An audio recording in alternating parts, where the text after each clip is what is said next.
Thank you.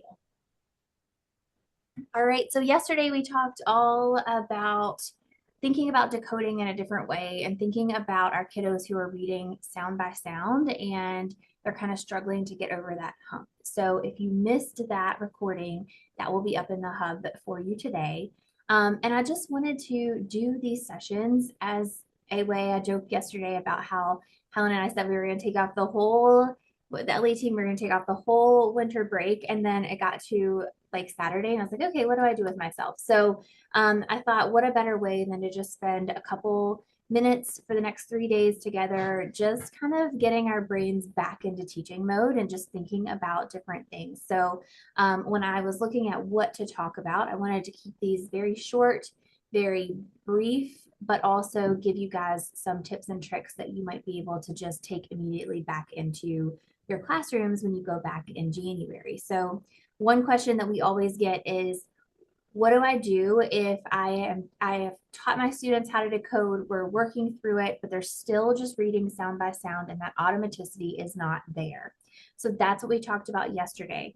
Today, we're going to focus more on how we can make words stick for our students, what those important components are, and how we can, regardless of what curriculum we're using, how we can start to plug in some of these activities to get more bang for our buck. So when we think about the programs that we have, there are so many things. I always joke with my teachers and say, yeah, according to our program, we could teach reading all day long and still not get everything done for the day that they had planned for us. And so we've had conversations yesterday just about how we have to be smarter than the curriculums that we're using, and we have to look at that curriculum as a whole and figure out where we need to fill in the gaps. And so when we think about phonics activities for our students, whether it be in whole group or whether it be in small group, we have to think about quality over quantity.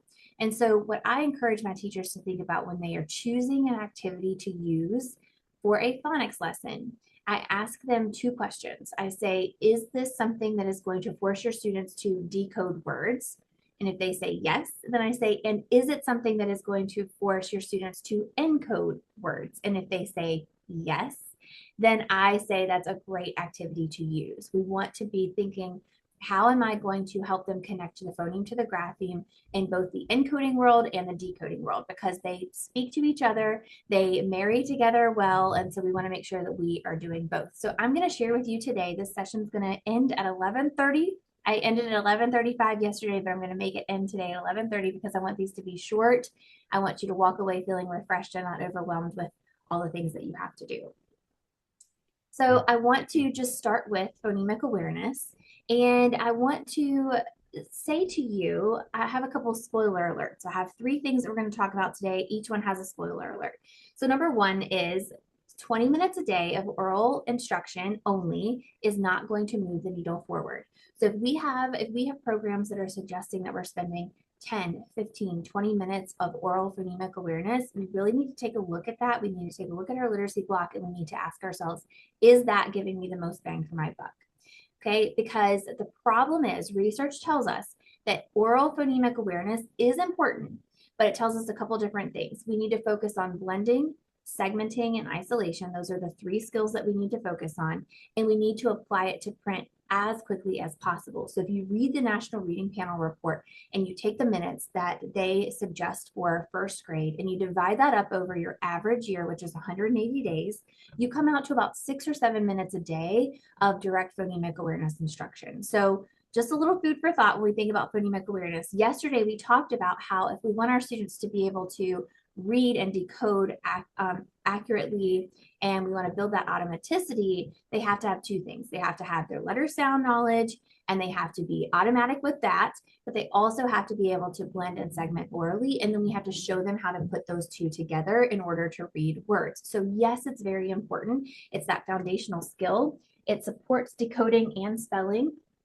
but we want to make sure that we add it to print as soon as possible. So when I go through these activities on making words stick, I want you to just really think about that piece of it. So phonemic awareness in action, I went ahead, I pulled what I use for phonemic awareness. So I print these for all of my teachers.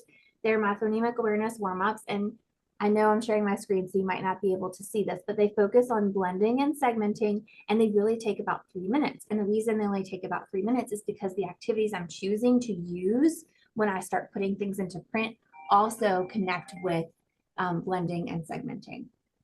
So I just print them off in a little ring, and then I give them to my teachers, and they are able to connect it to the phonics skill that they're using. And they'll just put like a little sticky note. They'll grab a sticky note and they'll just stick it on here for whatever skill or whatever group they're working on. So if I have 3 groups, one's working on short A, one's working on vowel teams, and one's working on blends, I'm just going to grab my sticky note and I'm just going to write group number 1, and I'm going to stick it right on whatever skill they're working on. And so that's just an easy way to keep me focused on doing that activity quickly and moving on. Something else that I want to point out that is really important is this cumulative review. I think this is something that we often don't skip over on purpose, but we are pressed for time. And so this is something that kind of gets left in the dust. And I think when we think about this review, Wiley Blevins tells us that we have to purposely review skills that we've taught previously to our students for 4 to 6 weeks. So we talked yesterday about how kids need multiple exposures, multiple opportunities to practice. And so we have to make sure that within our lesson, we're building in time for cumulative review. So that's things like visual drills, auditory drills, and pulling in that phonemic awareness piece. So number 2 is cumulative review. We can't forget about it. We can't teach it and forget it. We're never one and done, as Wiley Blevins tells us. We're one and just begun. So when we do this review, we're building on previously taught skills. We're working to incorporate this review daily, and we're going to look back on our scope and sequence from 4 to 6 weeks to ensure that we are reviewing all of those skills. I'm sorry, my dog is barking upstairs, and if you can tell, I hear her and I can't, like, someone please make her be quiet. So when we're thinking about that, we just want to make sure that we are looking at those phoneme grapheme correspondences, and we're going through those through visual drills so that they are working on the decoding side of things, but we're also working on things like auditory drills so that we are helping connect that to writing and encoding as well.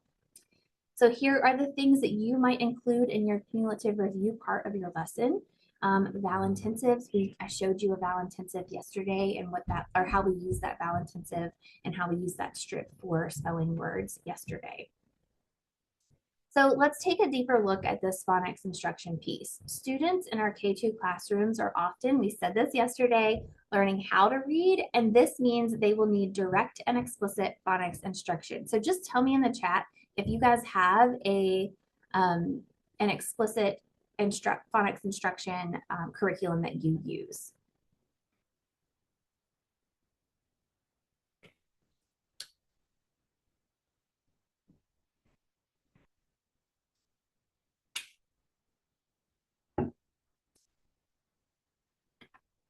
Catherine says yes. So if you don't have a curriculum that you are using, then I'm hoping that this will help you at least get you in the right direction of things that you can do with little prep.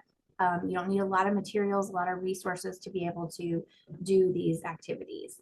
So Anita Archer seems to be the theme. I'm going to have to find a quote for her for tomorrow because we talked about her yesterday.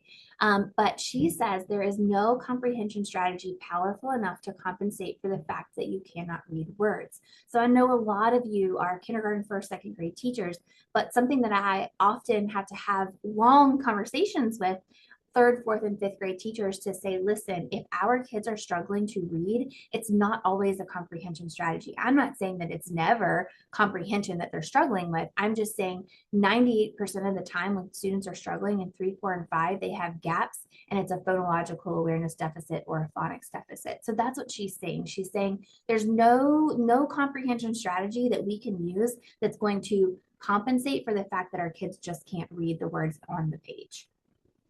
So number 3 is decoding and encoding. And the spoiler alert today is it actually can be that simple. Sometimes as teachers, especially now in this science of reading world that we are in, with one swipe on social media, we get sucked into this black hole of all the things that we should be doing, all the activities that we should be using.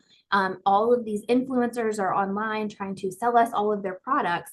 And really, we just have to take a deep breath. We have to go back to what we know and what we know works best with our kids. And we have to get into that mindset of, I'm choosing 4 to 5 quality activities that I'm going to do throughout the week with my kids, and the rest of it, I'm going to close the door on because I don't have to do all of the things that everyone's telling me I have to do. So here's what you have to think about. It has to be explicit, which means you're explicitly teaching whatever skill it is you want your students to know. So if I'm teaching short vowels, I'm going to tell them it's a vowel. I'm going to tell them the sound that it makes, and I'm going to show them how to map that word or map a word with that skill. And then I'm going to gradually release that to them to help support them. It has to be systematic. So we have to make sure we're following a scope and sequence. That way we know when we're doing the cumulative review piece, we know where we have to go back, what we have to pull in, what skills we have to work on. That systematic piece goes from simple to complex. So we start with CVC words. We might then go to digraphs, maybe some initial and final blends, maybe CVCE, and then we move on that towards more complicated skills like vowel teams or diphthongs. And we want to make sure that we are practicing blending, mapping, word chaining, dictation. Those are all things I'm going to share with you today. So here we are with our high impact activities. And I said this earlier, when we think about this quality over quantity mentality, we have to think about the phoneme grapheme connection.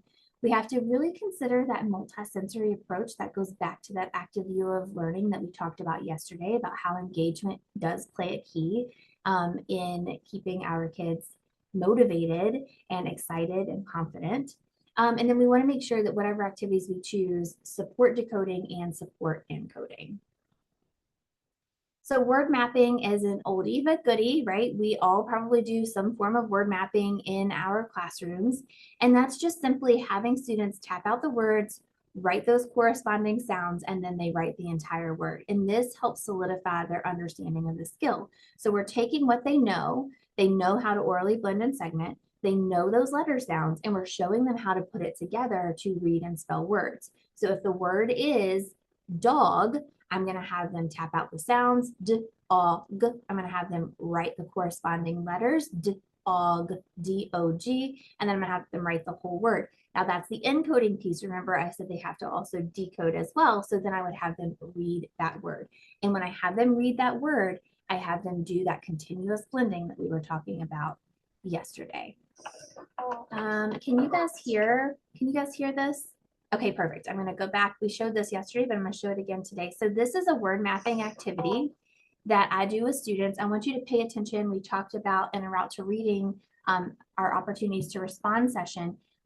We also talked about routine. So pay attention to how this is set up and what the expectation is for them, but also how they are connecting the phoneme to the grapheme and then they're reading it.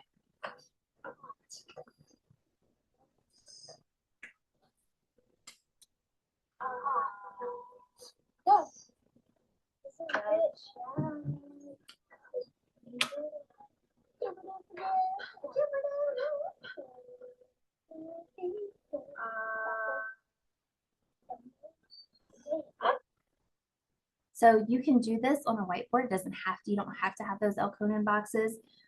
Sometimes so the poppets are a good way to add in that engagement. So I might take those Elkonin boxes away once they know and understand that concept. And I might add something in like poppets that they can use to map those words. All right, what you're going to see here is that I've kind of removed the scaffold of those Elkonin boxes for her because she doesn't need them anymore.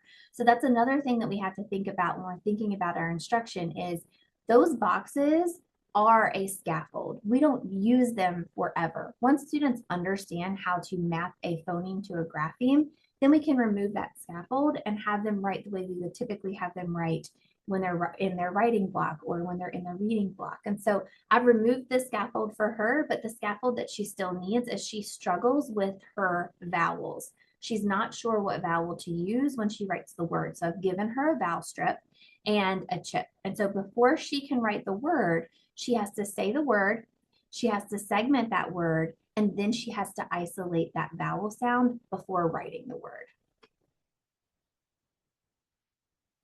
So, find your vowel. Write the word.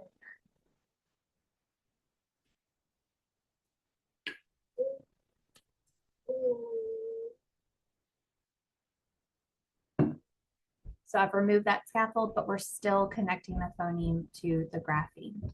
Now, if you have heard me speak at all about word sorts, you might think that I'm a hater of word sorts, and that is not true.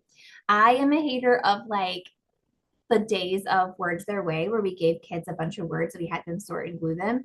And if you all would just answer in the chat, I'm sure that you would feel the same way. What did they do? They picked up on the pattern, they sorted the words, they didn't read them, and they were done, right? And so word sorts aren't a bad strategy to use with your students. It's not a bad activity. It's about how you use it. So if you're going to use a word sort, make sure that they are sounding out the words, that they are sorting them, that they are reading those words. But remember, I said if they can decode and encode, it's a more powerful activity. So what I did here is I had them write. So we are working on OR versus ORE. When do we use OR? When do we use ORE? And so what I had the students do is I had them write those two headers, and we talked about it. OR is typically in the middle of the word. ORE is typically at the end of a word. So in the word born, this is like day 3 of this instruction. So they had a good understanding of when to use OR and when to use ORE. But in the word born, we hear b or n, born. We isolate that or sound. It's in the middle, so we know that it goes with OR.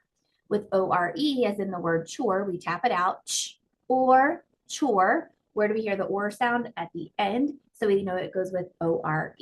So I had them write those two headers, and then I gave them a word. So I gave them the word form. So yesterday in our OTR session, we talked about all of the ways that we can incorporate hand motions and opportunities to respond. So if you will do it with me, we're gonna do one hand, one fist, and we're going to tap out the word form. So ready? Here we go. Or, form. Where do we hear the OR sound? We hear it in the middle. So I would have my students then write the word form on their piece of cardstock, and they're going to sort it under that OR. And so what I had them do is they had the phonemic awareness piece, they had the writing piece where they were encoding and spelling, and then when they were finished, they had to go back and read their word lists. Now, this was a second grade group, and so you can see down here, I do have some multisyllabic words for them. And so that's important too. If you are, I'm thinking Monica, I know on here teaches second grade. Monica, you can see how we started with some single syllable words, and now we have moved as we progressed through this activity. We had some more words that were multisyllabic words, which is where your kiddos would be. Another activity is word chaining. Again, I take just like I did with the phonemic awareness warm-ups, I just print my word chains on cardstock. I put them on a little ring, and then I can easily put whatever skill my kids are working on, stick that sticky note on there, and be able to flip through that in my lesson. So you can see there aren't a lot, like once you have a few tools in your toolkit, there aren't a lot of activities that you need to print and prep and be ready for small group. It can be really quick and easy. So word chaining is one of my favorite activities because I have students, when we think about that phonemic awareness piece and we think about blending and segmenting and isolation, well, there's this whole other layer of phonemic awareness that we don't necessarily have to teach orally, we can incorporate in print. And that's addition, deletion, and substitution. And so addition would be, the word is bag, add a s to make the word bags. So you can see I've had them add an S, and they're making the word bags, which means more than one. I could say the word is clip. Take away a sound to make the new word lip. They're going to take that k off, right? So substitution would just be the word is bag. Change one sound to make the new word wag. So those are all activities, those are that addition, deletion, and substitution that we don't have to do that orally. We can do that with an activity like word chaining. So I'll show you what that looks like. This word chaining activity, The one you're going to see first would be more geared toward probably kindergarten, maybe early first grade. And then I'm going to show you how I would do it for students who are like first grade, doing really well with moving along in their scope and sequence and into second grade. So I'll show you the first grade one first, or the kindergarten, early first grade one. All right, Wyatt. Can you put down the letters you need to spell the word cat?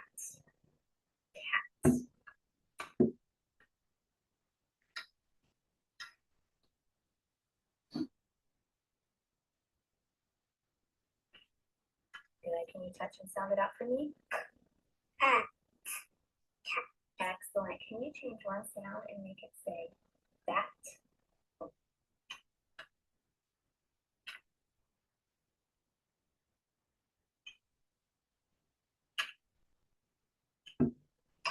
Good job. Can you sound it out?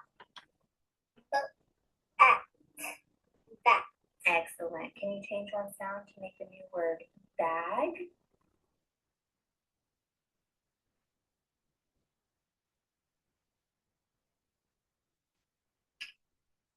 Good. Can you sound it out for me? Bag. So you notice when he got to that you notice he held on to that A, that vowel sound, because we're working on that continuous blending.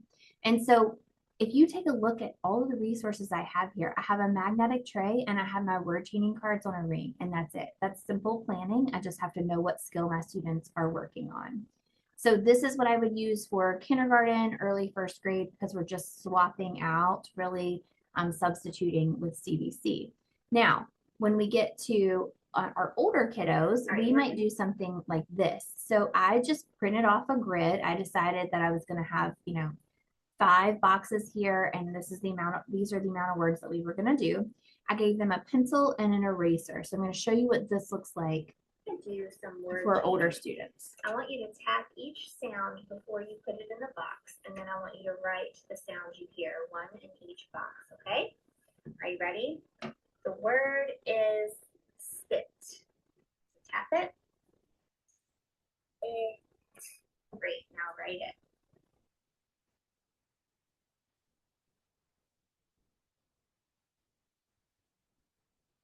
Excellent. I want you to change one sound down here, and I want you to make the word hit.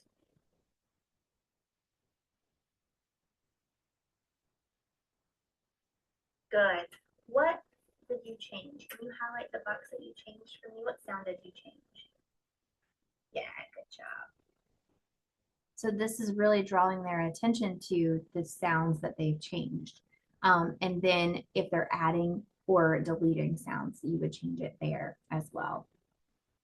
Okay, and then the last activity I want to share with you guys is dictation.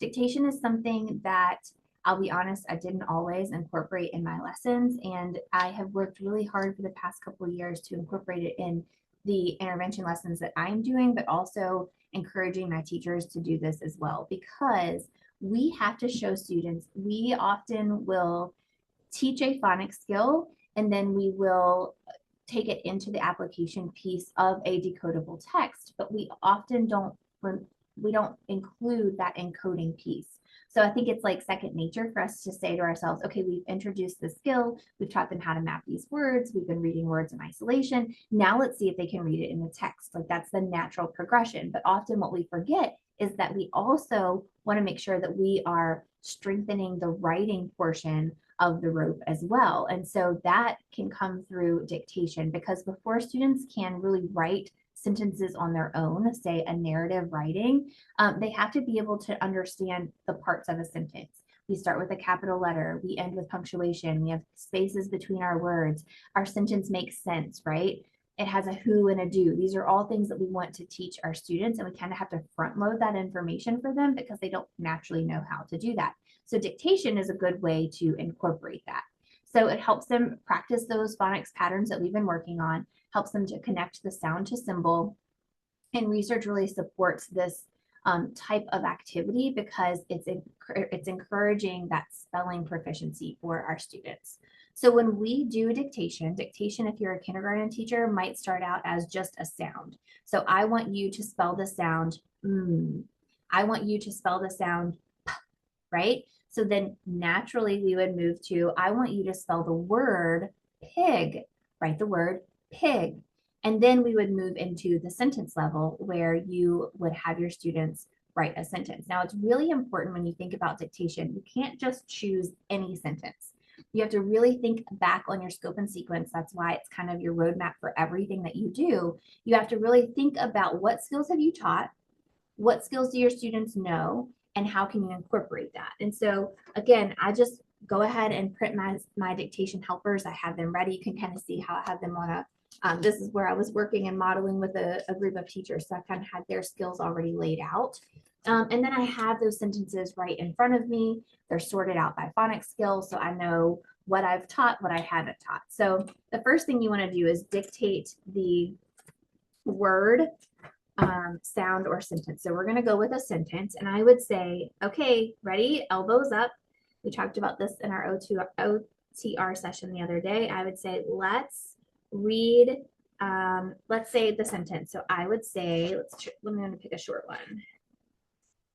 The dog is on the log. So we're going to count how many words in our sentence. The dog is on the log. 6 words in our sentence. Let's clap it out.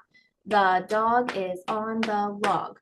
Let's pound it out. The dog is on the log. Then I might ask questions. Where is the dog? So that they can connect that. So they're going to repeat it multiple times. It's going to support their working memory, and it's going to help them as they begin to transcribe this onto their paper. So they're going to write that sound, word, or sentence, whatever it is. And then I'm going to ask them, once they've written it, often I'll have multiple kids at my table working on the same sentence. So as I am trying to get to all of them, they automatically know that once they write their sentence, their job is to reread their writing twice. They have to read it twice. And that then they might catch things like, did I start with a capital letter? Do I have spaces in between my word? Does my sentence make sense? Did I write the dog log?